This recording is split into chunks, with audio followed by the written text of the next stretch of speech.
السلام علیکم ویورز، آخر کب تک کے ساتھ میں ہوں کاشف بشیر خان۔ ویورز، آج کی جو اپڈیٹس ہیں وہ آپ سے شیئر کروں گا۔ آج بھی ہم نے دیکھا کہ سینٹ کا جو اجلاس ہو رہا تھا اس میں بھی عدلیہ مخالف تقاریر کا سلسلہ جو ہے وہ جاری رہا، بلکہ عرفان صدیقی صاحب اور اس کے علاوہ وزیر قانون اور پھر طلال چودھری اور باقی لوگ جو مطلب عدلیہ کو میں سمجھتا ہوں کہ انڈر پریشر لانے کے لیے یہ جو معاملہ شروع ہوا ہے بڑا خطرناک ہے۔ اور اس میں ایک تقریر ایسی بھی ہے کہ جو ہمارے پیمرا کی کوڈ آف کنڈکٹ ہے ہم اس کو کہہ تو نہیں سکتے، لیکن وہ خطرناک تقریر تھی ایمل ولی خان کی۔ اس کے اوپر ہم ڈسکس نہیں کر سکتے ہیں، لیکن پاکستان کی صورتحال بگڑتی نظر آ رہی ہے اگر اس تقریر کو دیکھیں اور باقی حالات دیکھیں۔ اس کے علاوہ تحریک انصاف کے ترجمان رؤوف حسن کے اوپر جو قاتلانہ حملہ ہوا تھا، اسلام آباد پولیس جس کے سرخیل ڈی اے جی لاہور جو رہے آپریشنز علی ناصر رضوی صاحب، انہوں نے جو ایف آئی آر اس کی کاٹی تھی اس کو پی ٹی آئی نے اور رؤوف حسن نے مسترد کر دیا ہے۔ انہوں نے کہا کہ یہ کھلم کھلا دہشت گردی تھی، جو اپلیکیشن ہم نے دی تھی وہ یہ ایف آئی آر تو ہے ہی نہیں ہے۔ اس کے علاوہ آج ہم ڈسکس کریں گے کہ حد تک کہ عزت بل کا مقصد کیا ہے، کیونکہ آلریڈی 3 قسم کے قوانین جو ہیں حد تک عزت کے اوپر پریویل کر رہے ہیں ہمارے کانسٹیٹیوشن میں اور لاء میں، اور یہ کیا حد تک عزت بل کا مقصد میڈیا کا گلا گھونٹنا ہے، اور کیا میڈیا کا گلا گھونٹ کر حکومتیں جو ہیں وہ چل سکتی ہیں یا کی جا سکتی ہیں، اس کے اوپر بات کریں گے۔ آج ہم نے دیکھا کہ تحریک انصاف کے مرکزی رہنما حماد اظہر بھی منظر عام پر آ گئے۔ وہ پی ٹی آئی کے اسلام آباد کے آفس میں رؤوف حسن کے ساتھ اظہاری یکجہتی کے لیے آئے تھے، لیکن اس کے بعد جب فوری طور پہ بعد میں پولیس کو پتہ چلا تو بہت کم ہوتا ہے کہ وہ ہمیشہ دیر کرنے والی بات نہیں ہے وہاں پر، لیکن وہ چھاپا انہوں نے مارا، لیکن حماد اظہر وہاں سے جا چکے تھے۔ پولیس بہت ویجیلنٹ ہے، ان کو پتہ چلا تو وہ پہنچ گئی وہاں پر، لیکن میں سمجھتا ہوں کہ حماد اظہر ان کو چکما دے گئے۔ لیکن یہ بھی ایک پلاننگ کا حصہ ہے جو میرے سورس مجھے بتا رہے ہیں، وہ یہ بتا رہے ہیں کہ final battle between government, judiciary and opposition کچھ ہی دنوں میں ہونے جا رہی ہے، اور اس تناظر میں عمران خان صاحب نے اپنے تمام رہنما جو ہڈن تھے یا چھپے ہوئے تھے ان سب کو کہا ہے کہ آپ جو ہے باہر آ جائے۔ اب جو ہے نیور، وہ کیا کہتے ہیں، ناؤ اور نیور والا معاملہ ہے۔ اس کے علاوہ ایک افسوسناک بات میں نے جو فیل کی وہ میں نے آج ڈسکس کرنا چاہ رہا ہوں کہ سینٹ میں فیصل سبزواری نے ججوں پر الزام لگایا کہ کراچی کے 2 ممبران پر معزز ججوں نے توہین عدالت لگایا ہے۔ مجھے اس سے صوبائیت اور لسانیت کی بو آئی، تو کیا پھر سے لسانیت اور صوبائیت کو ہوا دی جا رہی ہے، اور یہ کتنی خطرناک ہو سکتی ہے پاکستان کے لیے کہ جو ایک وفاقی ملک ہے، وفاقی یہاں پہ حکومت ہے، تو اس تناظر میں اس قسم کے جو بیانات ہیں، یہ ماضی میں بھی ایم کیو ایم کا وتیرہ رہا ہے، اور ماضی میں بھی وہ جناح لینڈ کا جو جناح پور کا جو نقشے پکڑے گئے تھے وہ ان سے ہی پکڑے گئے تھے۔ اس کے علاوہ پاکستان میں بڑھتے ہوئے تشدد کے واقعات کیا رنگ لائیں گے، اور آج جو بڑی ڈیولپمنٹ ہے، ایک افسوسناک خبر بھی ہے کہ یاسمین راشد کی، ڈاکٹر یاسمین راشد کی حالت بہت بگڑ گئی، جس کے بعد ان کو ابھی تھوڑی دیر پہلے سروسز ہاسپٹل میں جو ہے شفٹ کیا گیا ہے، اور یہ بڑی افسوسناک بات ہے۔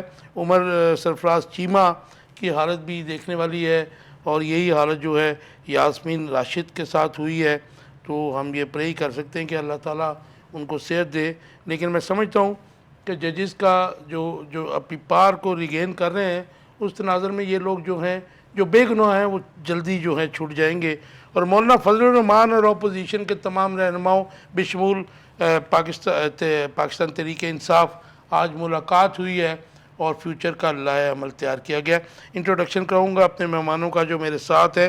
وقار اسلم ہے، جرنلسٹ ہے، ویلکم ٹو دا شو جی۔ عابد حسین کھچی صاحب ہیں، جورسٹ ہے۔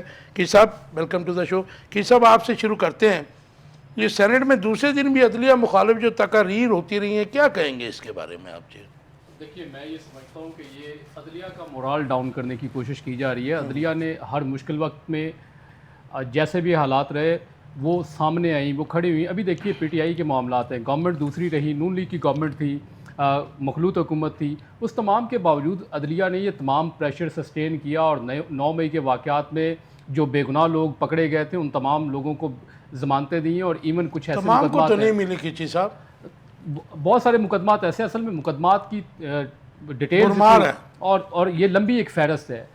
ان میں سے کچھ مقدمات میں ہو چکے ہیں. اور اب دیکھیے اس وقت خصوصی عدالتیں دیکھیں گے، خاص طور پر انسداد دہشت گردی کی عدالت دیکھیں گے تو اس وقت وہاں پہ ججز تعینات نہیں ہیں، جس کی بنیاد پر بھی مقدمات ڈیلے ہو رہے ہیں. اور اس میں میرا یہ ذاتی طور پر خیال یہ ہے کہ جو تقاریر ہو رہی ہیں، اور خاص طور پر جو واڈا صاحب نے 2-3 چیزیں لے کے آئے کہ ایک لیٹر یہ لکھا گیا، وی آئی پی پاسز کی بات کی، اور انہوں نے کہا کہ کوئی چٹھی لکھ دی جاتی کہ ہمیں وی آئی پی پروٹوکول دیا جائے. تو یہ بہت ساری جگہوں پہ اور بھی چیزیں ہیں. اگر یہ پارلیمنٹیرینز کی بات کرتے تو یہ بھی ایک لمبی فہرست ملنی تھی، اور اس ملک کے ساتھ کتنا کھلواڑ ہوا ہے وہ تفصیلات بھی ملنی تھی. لیکن بدقسمتی سے ہمارے یہاں فیئرنیس نہیں ہے، ہم بائسڈ ہیں اور ایک ہی طرح کی رائے رکھتے ہیں.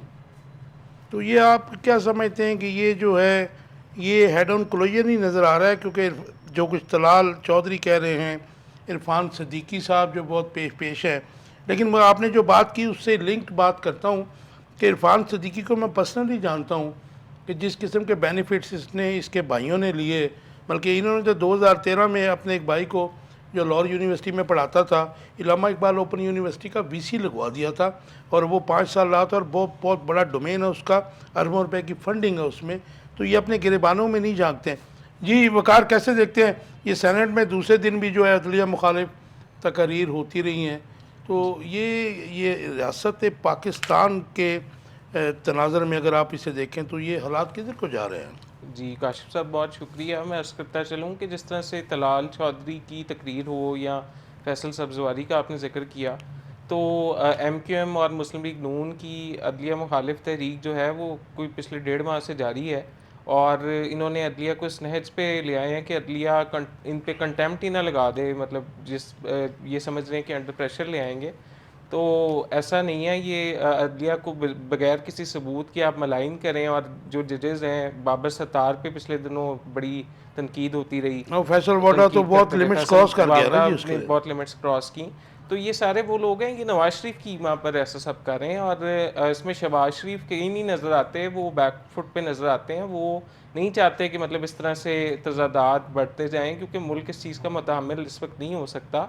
تو ہم بات کرتے ہیں جسٹس کو ملائن کیا جاتا ہے ہمارے حکمرانوں کی طرف سے. مریم نواز صاحبہ کو بھی ایک کیس میں طلب کیا جانا ہے کچھ دنوں تک. پہلے یہ کہتے تھے، کیوں جاتے ہیں پھر اس کا نوٹیفیکیشن کر دیں نا جی، چیف جسٹس نے کہا ہے. پہلے ہی کہتے تھے کنفلکٹ میں کیوں جاتے ہیں؟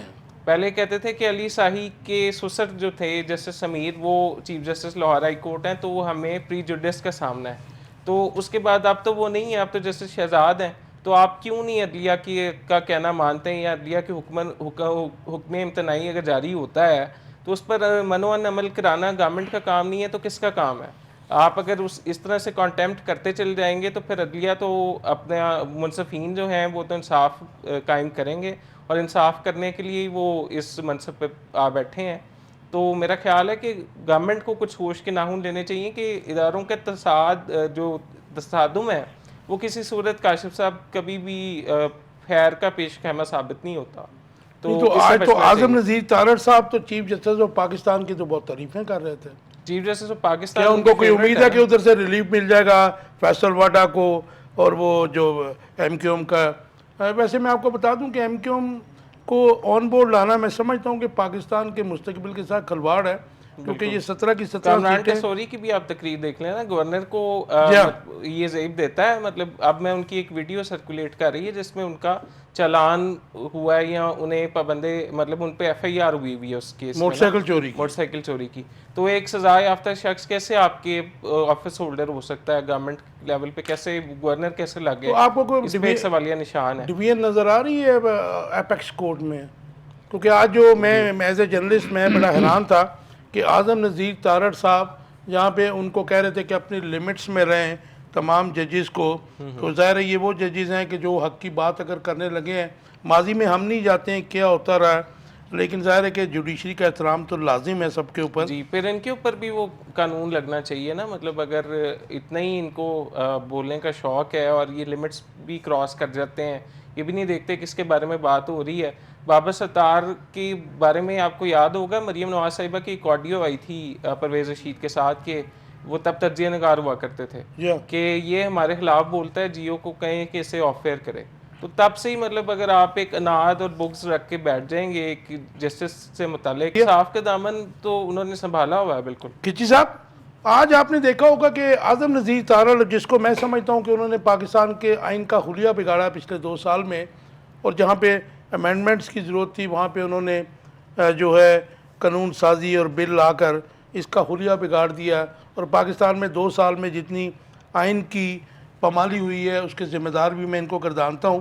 آج وہ بار بار جو ہے چیف جسٹس کی تعریف کر رہے تھے, اور دوسری طرف وہ جو باقی ججز ہیں ان کے اوپر وہ برس رہے تھے. یہ کیا نظر آتا ہے, نیکسس کیا نظر آتا ہے آپ کو؟ دیکھیے یہ بڑی انفارچونیٹ بات ہے کہ اگر آپ ججز کو میلائن کرنا شروع کر دیں, ہاں ان کے فیصلوں پہ تنقید ہو سکتی ہے, ان کے اوپر کمنٹ کیا جا سکتا ہے, وہ تو پبلک لیکن پراپرٹی فیصلوں وہ پبلک پراپرٹی ہیں جی, وہ ہر ذی شعور شخص کا, ہر پاکستانی سٹیزن کا یہ بنیادی رائٹ ہے کہ ان کے اوپر وہ کرٹیسائز کرے.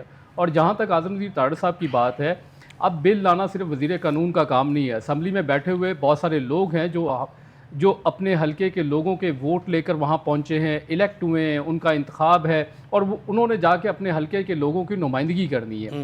اب کسی شخص کو لگتا ہے کہ وزیر قانون نے کوئی بل خلاف قانون دیا ہے تو اس کے اوپر وہ کمنٹ کر سکتا ہے, وہ اپنی رائے دے سکتا ہے, وہ اپنی ووٹ دے سکتا ہے. لیکن بدقسمتی سے دیکھیے, اگر وزیر قانون کوئی غلط بل لا رہے ہیں تو لیکن اس کے اوپر ان تمام لوگوں نے اسینٹ دی ہے, ان لوگوں نے اپنی کانسنٹ دی ہے, اپنا ووٹ دیا ہے. اس کا مطلب ہم نے تو ماضی میں 2 سال میں جو ہم نے دیکھا کہ قومی اسمبلی میں یا سینٹ میں 8, 7, 10 لوگ بھی ہیں تو بل پاس کر لیے گئے جی. اور یہ تو بڑی غلط بات ہے. دیکھیے یہ تو ایک بڑی انفارچونیٹ سٹیٹ آف افیئرز ہے اس ملک کی. اس وقت بھی جوڈیشری کو تو مطلب اب جو ہے اس وقت ایکٹیو ہونا چاہیے تھا نا جی. جوڈیشری جب سو موٹو لیتی ہے تو ہم جیسے لوگ ان پر تنقید کرنا شروع کر دیتے ہیں کہ انہوں نے اپنے اختیارات کا ناجائز استعمال کیا ہے. اب دیکھیے جوڈیشری کا کام ہے صرف اور صرف انٹرپریٹیشن کرنا, کیا وہ لا آئین کے متصادم ہے یا آئین کے عین مطابق ہے. اگر آئین کے عین مطابق ہے تو میرا خیال, اور دوسرا ہمارا بھی من حیث القوم ہماری یہ ذمہ داری ہے بینگ پاکستانی سٹیزن کہ اگر ہمیں کہیں لگتا ہے تو ہم اپنا قدم آگے بڑھائیں. لیکن بدقسمتی سے ہمارا ہر شخص دبک کے بیٹھا ہوا ہے, وہ سچ بولنے کو تیار نہیں ہے, وہ صحیح بات بتانے کو تیار نہیں ہے. ہم نے اپنے لوگوں کو اخلاقی طور پر اتنا بڑا نہیں کیا. اچھا میرا جو کوشچن تھا وہ بیچ میں رہ گیا. کیش صاحب, یہ جو اس وقت مجھے بو آ رہی ہے کہ جیسے 97 میں آپ کو یاد ہوگا کہ رفیق تارڑ صاحب نے کوئٹہ بینچ اور کے پی اس وقت سرحد ہوتا تھا, صوبہ سرحد, تو وہاں پہ سپریم کورٹ کے ججز کو خرید و فروخت کی تھی, اور بڑا انہوں نے ورلڈ ہسٹری میں فرسٹ ٹائم ہوا تھا کہ پاکستان میں at a time 2 supreme courts کام کر رہی تھیں. تو جو وہاں پہ حملہ ہوا یہ اس کے بعد کی بات ہے. تو مجھے تو یہ بو آ رہی ہے کہ یہ پھر کوئی ججز میں جو ہے ڈویژن کرنے کے چکر میں اس بیان سے تو میں یہی اخذ کر سکتا ہوں. دیکھیے آپ پہلے دن اوپن کورٹ جو ہوئی تھی, اور جب لوگوں کے کیمرہ پہ دکھایا گیا تھا کہ کورٹ میں پروسیڈنگز کس انداز میں آنریبل سپریم کورٹ میں کنڈکٹ ہوتی ہے, تو یہ اس بات کا تو لوگوں کو پہلے دن سے پتہ چل گیا تھا. اور میں یہ سمجھتا ہوں, اور یہ ہماری تاریخ کی ایک تلخ حقیقت ہے جس کو ہمیں کھلے دل سے امبریس کرنا ہوگا. لیکن اس مقام پر جب ملک بالکل ڈگمگا رہا ہے, لوگوں کے حالات بڑے مخدوش ہوتے چلے جا رہے ہیں, اکانومی کولیپس ہو گئی جی. اکانومی ہماری کولیپس کر چکی ہے.